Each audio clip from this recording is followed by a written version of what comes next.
मेरे प्यारे स्टूडेंट्स, आप सबसे नमस्कार। उत्तर बाल अवस्था में यानी कि लेट चाइल्डहुड यानी 6 से 12 वर्ष की जो ईयर्स होती है, उसमें बच्चे का विकास किस तरीके से होता है? शारीरिक विकास। इसके बाद सामाजिक विकास, संवेगात्मक विकास होता है। तो सबसे पहले हम शारीरिक विकास देख लेंगे। तो शारीरिक विकास में क्या है? सबसे पहले ऊंचाई और वजन की बात हम कर लेते हैं।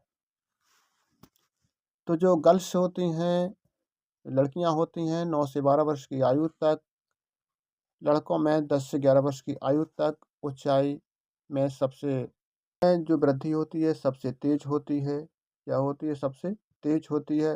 प्रति वर्ष 3 इंच तक की वृद्धि हो जाती है। इस आयु में भार भी तीव्र गति से बढ़ता है। जैसे 11 से 12 वर्ष की जो बालिका होती है उसमें 88 से 100 पाउंड तक भार बढ़ जाता है और जो बच्चे होते हैं उनमें 85 से 95 पाउंड तक भार बढ़ जाता है। बालिकाओं में भार बालकों की अपेक्षा तेज गति से भार बढ़ता है। शारीरिक जो अनुपात है, संपूर्ण शरीर अनुपात में होने वाले अपेक्षाकृत परिवर्तन धीमी गति से होते हैं और बुद्धि के फलस्वरूप होने वाले वार्षिक परिवर्तन भी इसमें कम होते हैं। इस अवस्था के आरंभ से लेकर अंत तक ग्रंथियों का विकास नॉर्मल रहता है और वृद्धि की इस अवस्था में जो रोग हैं वो सबसे कम होते हैं। 10 वर्ष की आयु तक बालकों की आंखों का पूर्ण विकास हो जाता है। क्रियाशील भी वो पूर्ण हो जाती हैं। तो इस तरीके से शारीरिक अनुपात है, इसमें अपेक्षाकृत जो स्लो परिवर्तन होता है और वृद्धि भी कम होती है और इसमें रोग भी कम होते हैं और आँखें पूर्ण विकसित हो जाती हैं। 10 वर्ष की आयु तक आँखें पूर्ण विकसित हो जाती हैं, पूर्ण क्रियाशील भी हो जाती हैं। शारीरिक गठन है तो 11 वर्ष की लड़कियां लड़कों से पूरे 1 वर्ष आगे रहती हैं। 11 वर्ष में कुछ लड़कियां तथा बहुत कम लड़के अचानक तीव्र वृद्धि के फलस्वरूप किशोर अवस्था की ओर पहुँचे प्रतीत होते हैं। तो शारीरिक गठन है जो हमेशा लड़कियों का सबसे पहले होता है। दांत हैं, दांत को देख लेते हैं। इस आयु में लगभग सभी स्थायी दांत निकल आते हैं। 6 वर्ष की आयु से ये दांत निकलने प्रारंभ होते हैं, क्योंकि लड़कियों में अस्थायी दांत शीघ्र गिर जाते हैं। अतः उनमें अस्थायी दांतों की तरह स्थायी दांत भी लड़कों की अपेक्षा शीघ्र निकलते हैं। 8 से 10 वर्ष की आयु में 12 से 16 दांत निकल आते हैं और 12 वर्ष की आयु तक दांतों की संख्या 24 से 26 हो जाती है। उत्तर बाल अवस्था में सामाजिक विकास की बात। बाल अवस्था में जो सामाजिक विकास होता है ये शरीर के कारकों पर निर्भर करते हैं। यदि शरीर परिपक्व हो गया है तो सामाजिक विकास भी बहुत अच्छा होगा। इसमें जो लड़के होंगे लड़कों के साथ खेलना पसंद करेंगे, मित्रताएं करेंगे। लड़कियां होंगी लड़कियों के साथ मित्रताएं करेंगी। इसमें जो विषमलिंगी मित्रताएं हैं वो बहुत कम पाई जाती हैं। इसमें समलिंगी मित्रताएं सबसे ज़्यादा पाई जाती हैं। इसमें बालक हैं ग्रुप बनाकर रहते हैं। जो बालक होते हैं अपना अपना नियम बनाते हैं, उसी नियम को मान्य करते हैं। इस टोली के बालकों में सामाजिक सुरक्षा की भावना रहती है कि हम बालक सभी इकट्ठे हो गए, कोई हमें मारेगा पीटेगा तो हम बदला ले लेंगे उससे। टोली में रहकर बालक समाज विकास, जिम्मेदारी, गलत सही का निर्णय लेना और इकट्ठे होकर काम करना सीखते हैं। बालकों की टोली और समलिंगी होती हैं, उम्र के साथ साथ बड़ी होती जाती हैं। इनकी टोलियाँ, इनके समूह ग्रुप दोस्ती, उनकी रुचि संगठित खेलों में होती है, जैसे क्रिकेट खेलना का और बाकी जो खेल हैं सभी इकट्ठे होकर खेलते हैं। बालकों की सामूहिक जो क्रियाएं होती हैं शिष्टता का अभाव होता है, इनमें शिष्टाचार नहीं होता है। कैसा भी कैसे बोल सकते हैं, किंतु समूह में रहकर बालकों में अनेक गुणों का विकास हो जाता है। अब उत्तर बाल अवस्था में जो सामाजिक विशेषताएं होती हैं वो कौन कौन सी होती हैं? पहले सामुदायिकता, ग्रीडियसनेस। उत्तर बाल अवस्था में बालक स्कूल जाने लगता है, उसका सामाजिक संपर्क और बढ़ जाता है। जब स्कूल जाएगा तो उसकी टोलियाँ और अधिक बन जाएंगी, उसके दोस्त और बन जाएंगे, तो उसका जो सामाजिक संपर्क है और अधिक बढ़ जाता है।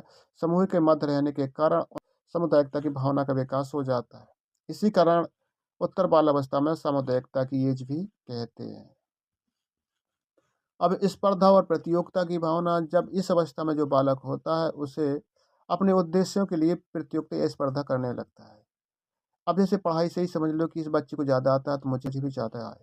अपने साथी समूह में प्रत्येक दूसरे बालक से आगे निकलने की होड़ लगा रहता है। तो ये इसमें होता है। मित्रता आती है, इस अवस्था में लड़के और लड़कियां दोनों अपने ही साथियों के साथ मित्रता पसंद करते हैं।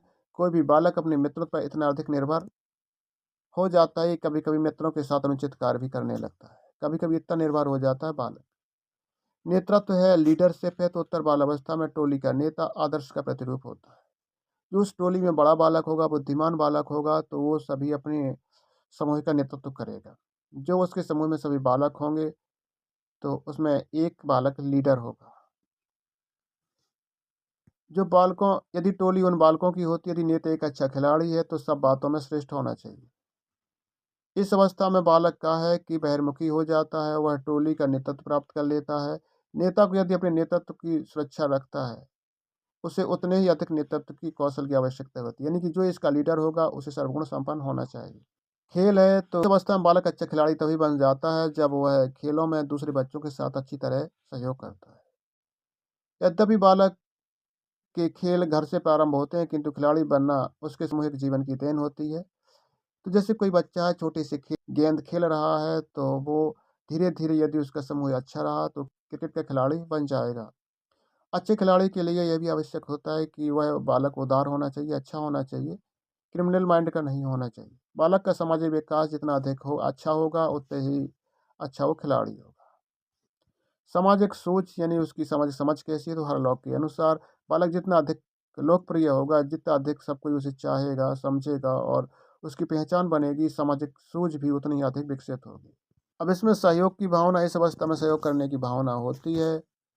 इस अवस्था में क्या होता है, सहयोग करने की भावना होती है। जैसे कोई बच्चा है, किसी की हेल्प करता है, तो वो सबसे ज़्यादा जैसे बूढ़ों की हेल्प करता है, वृद्धजनों की हेल्प करता है, मम्मी-पापा की हेल्प करता है, किसी कार्य में हेल्प करने की और अपने सहयोगियों की हेल्प करने लगता है।